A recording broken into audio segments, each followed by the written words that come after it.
Halo teman-teman, saya Rara Geting Zafira. Di video kali ini kita akan belajar mengenai remote access. Nah, teman-teman, pada awal season kita tahu bahwa untuk meremote itu kita membutuhkan kabel ya teman-teman. Pada Cisco ini, kabel yang konsol itu atau yang buat meremote itu berwarna biru ya teman-teman. Nah, di sini misalkan kita tambahkan PC, lalu hubungkan kabelnya ke konsol.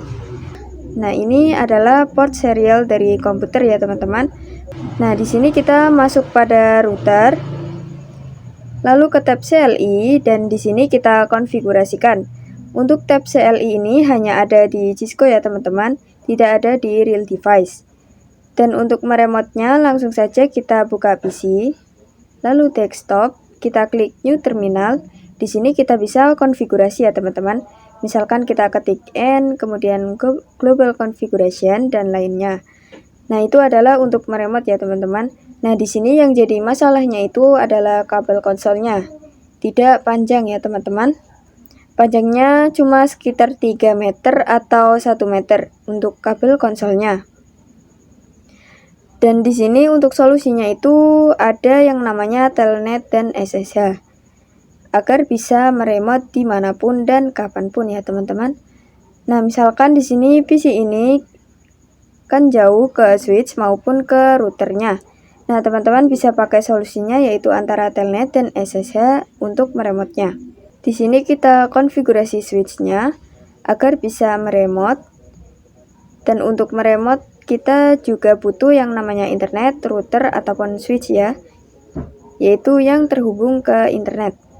Oke, langsung saja kita masuk ke router. Kita masuk pada Global Configuration, lalu kita ketikkan line VTY 0, kemudian tanda tanya. Nah, dari arti komen tersebut adalah untuk berapa orang saja agar bisa masuk ke telnetnya secara bersamaan. Di sini kita ketikkan 2, jadi 0 sampai 2 ya teman-teman. Yaitu ada 3 orang yang bisa masuk ke telnetnya. Nah, setelah itu kita masukkan passwordnya, yaitu passwordnya admin. Ini bebas ya teman-teman. Nah, jika sudah kita ketikkan login. Nah, untuk komen login ini yaitu untuk saat kita mau login ke telnetnya. Setelah itu masuk ke komen transport input telnet. Nah, misalkan di sini all itu artinya bisa untuk telnet, bisa juga SSH. Nah, kita ketikkan telnet dulu ya teman-teman. Oke, itu adalah untuk konfigurasi telnet. Kita hanya menggunakan 4 komen saja ya teman-teman. Oke, langsung saja kita ke PC. Kita masuk pada menu desktop, lalu pilih menu telnet dan SSH. Dan di connection type kita pilih telnet. Kita akan konfigurasi IP-nya menggunakan IP yang ini ya teman-teman. Tapi kita memasukkan IP-nya yang gateway. Yaitu kita masukkan 10.10.10.1. Lalu klik connect. Nah, di sini kita sudah masuk ke telnetnya ya teman-teman. Kita masukkan passwordnya yaitu admin yang tadi. Nah, di sini kita sudah masuk ke telnetnya ya teman-teman. Lalu kita masuk pada menu privilege. Kita ketikkan N. Nah, teman-teman bisa dilihat sendiri bahwa kita tidak bisa masuk pada mode privilege karena di router kita belum setting security-nya. Nah, kita coba setting pada router dulu. Kita ketik enable secret, kemudian masukkan passwordnya, ya, misalkan di sini sekolahan.id. Ini bebas ya teman-teman. Kita masukkan lagi pada PC-nya, masuk pada telnet. Di sini kita masukkan IP-nya beda ya teman-teman, yaitu yang 20.1. Lalu connect. Kita masukkan passwordnya admin, lalu kita masuk pada menu privilege. Dan kita masukkan passwordnya yaitu sekolahan.id. Nah, kita sekarang sudah bisa masuk ke mode privilege. Oke, lalu kita masuk pada mode global configuration. Oke, sudah berhasil ya teman-teman. Selanjutnya kita akan mengkonfigurasikan telnet menggunakan username ya teman-teman. Langsung saja kita masuk pada router. Di sini bisa setting yang namanya username dan passwordnya. Nah, misal kita buat username-nya yaitu admin3 dan passwordnya admin3 sama ya teman-teman. Kita ketikkan username-nya, ini bebas ya teman-teman. Lalu di sini teman-teman bisa ketikkan line VTY 0 sampai 2. Lalu ketik login lokal. Untuk yang tadi komen login itu disuruh masukin password saja, tidak disuruh masukin username ya teman-teman. Nah, untuk komen login lokal ini untuk login username dan passwordnya. Oke, langsung saja masuk pada transport input telnet. Oke, sudah selesai ya teman-teman. Sekarang kita coba masuk pada PC-nya. Kita masuk pada telnet dan SSH. Kita pilih telnet, lalu masukkan IP 30.30.30.1, lalu connect. Nah, bisa dilihat sendiri kita disuruh memasukkan username dan password ya teman-teman.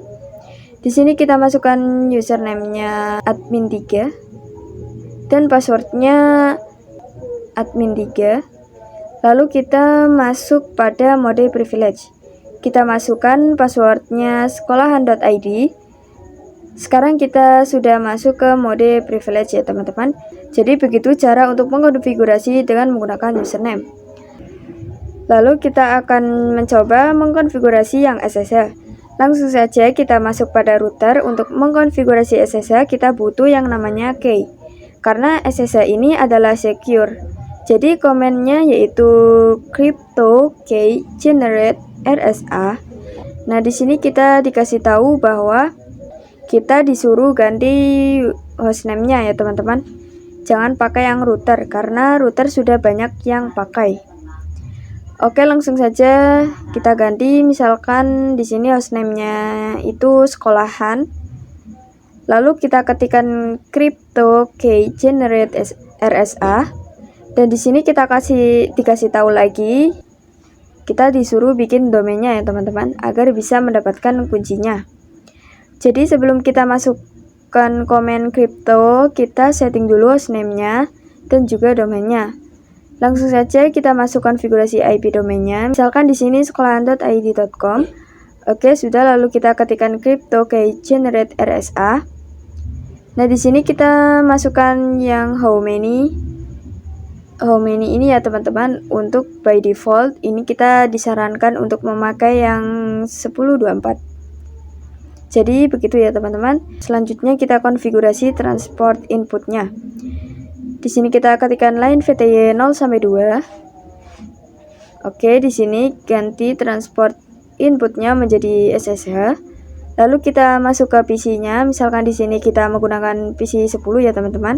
Kita masuk pada telnet. Di sini kita masukkan SSH dan untuk IP-nya kita gunakan yang 40.40.40.1. Lalu username-nya admin3 dan kita konekkan. Lalu kita masukkan passwordnya yang tadi yaitu admin3. Nah, kita masuk pada mode privilege. Lalu kita masukkan passwordnya. Nah, sekarang kita sudah bisa mengkonfigurasi router pada komputernya ya teman-teman. Jadi begitulah untuk mengkonfigurasi SSH. Kali ini kita akan mengkonfigurasi IP address di switch. Misalkan kita masuk pada switch 1. Di sini kita masuk ke mode global configuration. Oke, di sini kita masuk ke interface VLAN 10. Misal di sini kita masukkan IP 10.10.10. Misal 15, lalu masukkan subnet masknya. Nah, di sini switchnya membutuhkan gateway ya teman-teman, yaitu dengan ketikan default gateway 10.10.10.1. Lalu kita masuk ke interface VLAN 20, lalu ketikkan IP address 20.20.20.15 dan masukkan subnet masknya ya teman-teman. Setelah itu kita masukkan gateway-nya juga, yaitu gateway default gateway 20.20.20.1. Nah, sekarang kita lihat dengan cara ketikan do show IP interface, do show interface brief. Nah, teman-teman bisa lihat sendiri bahwa VLAN 10 IP-nya 10.10.10.15 dan itu sudah up ya teman-teman. Dan VLAN 20 juga sudah up. Jadi begitu untuk mengkonfigurasi IP address pada switch. Selanjutnya kita akan mencoba mengkonfigurasi SSH pada switch ya teman-teman. Kita masuk pada switch 1, langsung saja kita ketikkan sw min sekolahan, lalu enter. Di sini kita bikin IP domain name-nya, yaitu IP domain min name sw min sekolahan.id.com. Lalu ketikkan crypto key generate RSA. Nah, di sini kita masukkan how many-nya, yaitu 1024, lalu enter. Nah, selesai. Untuk mendapatkan key-nya, sekarang kita akan setting username dan password-nya terlebih dahulu. Username-nya yaitu admin 5 dan password-nya admin 5 juga ya teman-teman. Lalu kita konfigurasikan line VTY 0-2. Terus ketikkan transport input SSH. Lalu kita ketikkan login lokal. Oke, sudah selesai ya teman-teman. Setelah itu kita masuk ke PC-nya, kita masuk ke telnet dan SSH. Di sini kita pilih SSH pada connection type. Lalu IP-nya 10.10.10.15 dan untuk username-nya yaitu admin 5. Lalu kita konekkan. Di sini kita masukkan passwordnya dulu. Lalu kita coba masuk pada mode privilege ya teman-teman. Nah, di sini kita belum setting yang namanya enable secret. Kita setting dulu pada switch 1. Kita ketikkan enable secret sekolahan.id. Oke, sudah. Kita coba masuk lagi pada PC-nya. Di sini kita masukkan IP yang beda yaitu 20.20.20.15. Lalu dan username-nya admin 5. Oke, di sini konekkan. Kemudian di sini kita masukkan passwordnya. Lalu kita coba masuk pada mode privilege. Kita masukkan passwordnya sekolahan.id. Nah, di sini sudah selesai ya teman-teman. Jadi begitu untuk konfigurasi remote access. Oke, sekian video saya hari ini. Semoga bisa bermanfaat. Terima kasih dan sampai jumpa di video selanjutnya.